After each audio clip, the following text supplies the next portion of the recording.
Olá pessoal, tudo bem? Boa tarde a todos, a todas. Bom dia, boa noite, dependendo do horário que vocês estiverem vendo esse vídeo. E eu resolvi fazer esse vídeo sobre o Stone Blade, que é o RPG no sistema Solo 10 que eu fiz com o Giovanni do Monte. Se passa no Neolítico, na Idade da Pedra Polida. Porque muitas pessoas tiveram dúvidas, né? Tiveram curiosidade sobre o sistema. E gostaria de saber o que ele tem de diferente, o que ele tem de novo, né? E essencialmente ele é um jogo Solo 10, para quem já conhece o sistema sabe como é um sistema genérico, simples de aprender e com muitas possibilidades, especialmente para jogo solo cooperativo, mas também para jogo guiado com mestre, né? Aqui, por exemplo, tem a ficha de personagem, né? A ficha que a gente preparou. Esse aqui no caso é o Tusk, que foi um dos personagens utilizados no playtest. E tá aqui o nome dele, o jogador, povoado Ratanabá, aí tá o corpo, né? Que é a constituição física dele, o espírito, a mente, né, esses valores. Eles não têm limite, mas geralmente vão de 1 a 5, mas podem passar de 5 ao longo da campanha. Aí a saúde, a postura e a vontade, né, a saúde, o dano que você toma, né, a postura quando você toma dano social, a vontade você usa para refazer um teste, você também perde quando você toma dano mental. E aqui marcadores de fome, né, que no caso você vai tendo fome, você vai, fiquei um dia com fome, marcador de fome. E tem regrinhas de fome que já vieram em aventuras na Ereboriana. E aqui as perícias, né, combate corporal, ofício, sobrevivência. Quem conhece o sistema sabe que cada perícia te dá mais 2 no teste relacionado, né, você rola o atributo com mais 2. Os equipamentos iniciais dele aqui, ó, você tem uma quantidade de 300 punhados, que é a moeda do jogo, que é uma época pré-moeda, né, pré-metais, né, então a moeda é punhados de grãos, né. Pode ser trigo, mas de acordo com o local que você espaça o jogo pode ser milho, pode ser arroz, né. Que a agricultura foi a grande descoberta do Neolítico, né, que modificou para sempre assim, a humanidade. Aqui as qualidades, que também adicionam mais 2 em situações específicas ou adicionam outro tipo de vantagem, igual o ataque selvagem, por exemplo, você abdica de defender no turno, mas você faz um ataque com mais 5, um ataque devastador. E no caso, essa ficha é a ficha padrão de personagem, né? E é muito semelhante a outros jogos que saíram no Solo 10, especialmente Aventuras na Ereboriana, embora aqui não tenha loucura, porque loucura é um tropo comum em Conan e em Cthulhu também, mas não se adequava aqui à proposta do jogo, né? Então não tem a loucura, tem a fome. Em suma é isso, né? Mas o que a gente pretende fazer futuramente outros vídeos, né? Jogando o Stone Blade. Já tivemos jogatinas solo, jogatinas em co-op, então foram muito divertidos, muito interessantes. Mas eu quero trazer aqui o que esse jogo realmente traz de diferente, né? E aí eu preciso falar como que surgiu a ideia, né? Estava vendo muitos vídeos e lendo textos a respeito do Neolítico e de como talvez ele foi a época mais brutal da história humana. Simplesmente quando os povoados se encontravam, os conflitos eram devastadores, genocídios mesmo, da ordem de matar toda a população masculina, toda a população feminina, exceto as mulheres jovens em idade de ter filho, né? Então assim, era brutal mesmo. Já cheguei a ler textos, né, ver materiais apontando que mais de 90% dos homens morriam antes dos 25 anos de forma violenta. Então era realmente uma época brutal. E isso instigou, né, um jogo bastante desafiador que evocasse esses aspectos, né? E aí, conversando com o Giovanni, ele falou, poxa, a gente podia fazer um Solo 10 sobre isso. E a ideia foi florescendo. E tendo só isso, já seria um jogo com uma pegada diferente, original, né? Porque não tem escrita, não tem metais. As relações com os outros povos geralmente são X, nem sempre, mas geralmente são. Então, isso por si só já traria uma ideia original. Só que ao longo do desenvolvimento do jogo, surgiu a questão da gestão do povoado, que se tornou um adendo ao jogo, né? Um jogo à parte, ao lado do RPG, que você pode fazer ou não, mas é muito divertido fazer. Que você aloca praticamente como se estivesse num jogo de RTS, né? Estratégia de tempo real, como Age of Empires, como outros jogos desse estilo, né? E próprio Civilization. E você manda a população para fazer isso, vai coletar comida, esse aqui vai ser soldado, vai defender o povoado, esse aqui vai caçar, esse aqui vai ser sacerdote, esse aqui vai se especializar em cura, esse aqui tem que cuidar das crianças e dos idosos, né? E esse aspecto acabou entrando no jogo, né?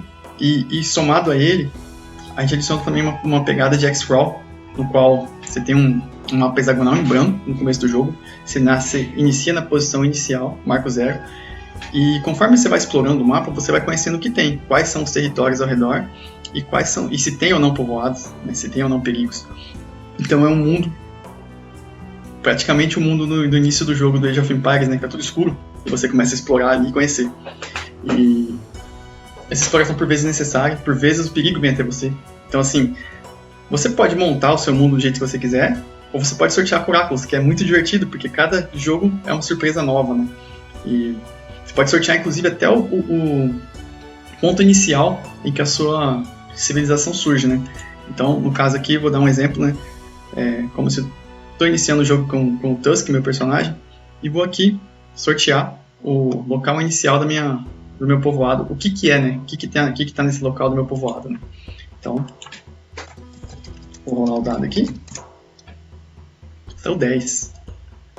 Campos Férteis é o melhor terreno possível, mas também ele traz uma possibilidade maior de ter perigos, né? Porque você está num terreno desejado por outros povos. Então aqui, quando a gente olha essa tabelinha que a gente preparou aqui para o sorteio, né? Vocês percebem que tem uma coluna aqui, a última coluna, chances de contato. De tempos em tempos, semanalmente, no jogo, você rola um D10 para uma chance de contato. Um terreno árido desértico, embora ele seja bem ruim para várias coisas, né? A chance de contato dele é mínima, assim. E já nos campos férteis você tem 50% de chance de contato. Se sair 1 a 5 no dado, você vai ter um contato. E esse contato nem sempre é amistoso. Muitas vezes é hostil. Mas assim, saiu em campos férteis, então Ratanabá fica em campos férteis. O meu povoado tem muito verde, né? E aí a população inicial é de 300, né? E aí tem essa... A gente preparou também uma ficha de gestão de povoado, bem interessante, é o número de habitantes, 300, né? E de jogo não tem ainda, né? Tá aqui. Inicialmente, os adultos são 80% da população inicial. Então, 240 adultos, certo? Crianças e idosos se dividem o resto. Então, 60 vão ser divididos entre crianças e idosos, sendo 15% para crianças e 5% para idosos, né? Então, daria 37,5 para crianças, né? Vou colocar 37.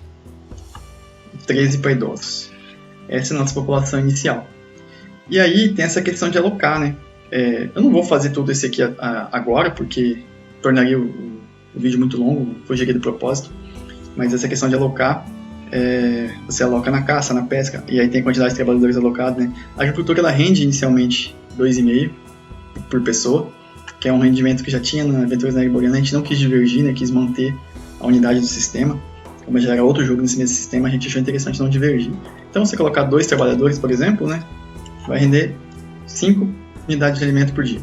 Então essa é a ideia. E você tem que ter uma divisão muito bem feita, porque todo mundo tem que comer, né, diariamente. E em situações de fome, de crise, que são coisas que podem acontecer no oráculo, isso pode gerar revoltas, pode gerar todo tipo de problema, né? Mas esse é um ponto do jogo.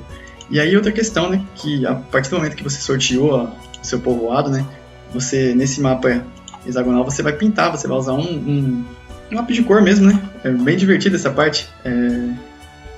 Eu tô fazendo aqui na forma digital, na versão online, né? Pro vídeo, né? Usando a ficha digital e tudo mais. Mas não vejo a hora de ter meu livro impresso, né? E ter minhas fichas sozinhas para poder fazer esse aspecto do jogo. Então, conforme você vai sorteando, você vai definindo aqui como que é a área ao redor do seu povoado. E quando começa o jogo, você conhece pelo menos os 6 hexágonos ao redor do seu hexágono inicial. Então, você vai sortear as vizinhanças, né?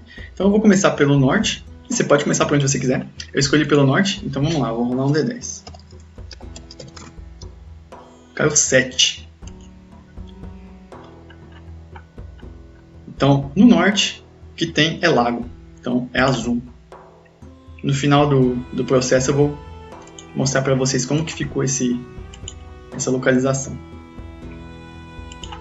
E um ponto interessante é que pode ter povoado no lago, eles vivem ao redor do lago.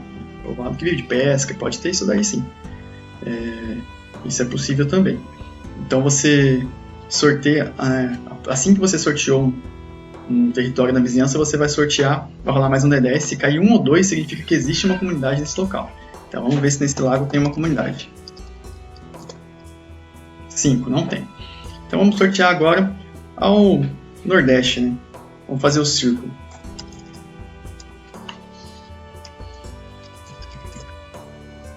caiu 1. Então, árido desértico. Então, ao lado do lago tem uma área árida desértica que vai ser pintada de amarelo. E interessante de ter essa descoberta emergente é que você se sente como o próprio personagem, né? Porque quando você for explorar uma área que você não conhece ainda, você vai sortear. E aí você... Aquela cena que o cara atravessa uma floresta que ele conhece e quando ele chega no final ali das árvores, ele se depara com um grande lago, por exemplo, ou com um mar, né? Então é muito divertido isso, no aspecto até da experiência de jogo, né? Vamos rolar aqui e ver se tem alguém nesse terreno árido do deserto. Não tem. Então vamos sortear agora Sudeste. 6. Selva floresta. Isso vai ser verde escuro, porque os campos perto são verde claro, né? Você vai ser verde escuro. Sortear agora. E ver se tem alguém nessa região. Opa. 10, não tem. Vamos sortear o sul agora. 5. Também floresta. 8, não tem. Vamos sortear agora o sudoeste. 1. Árido desértico de novo. Vamos ver se tem alguém nessa localização. Não tem. Agora, noroeste. 6. Selva floresta. E vamos sortear para ver se tem alguém nesse local.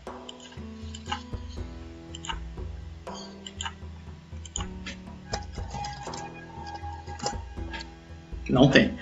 Então a gente está numa posição privilegiada de que não tem ninguém nas regiões ao redor do nosso povoado, né? Isso é interessante, né? Porque a gente vai ter uma liberdade de coletar recursos nas outras localizações, que é um aspecto também que faz parte do jogo, né? Que cada tipo de terreno dá um tipo de recurso de forma diferente.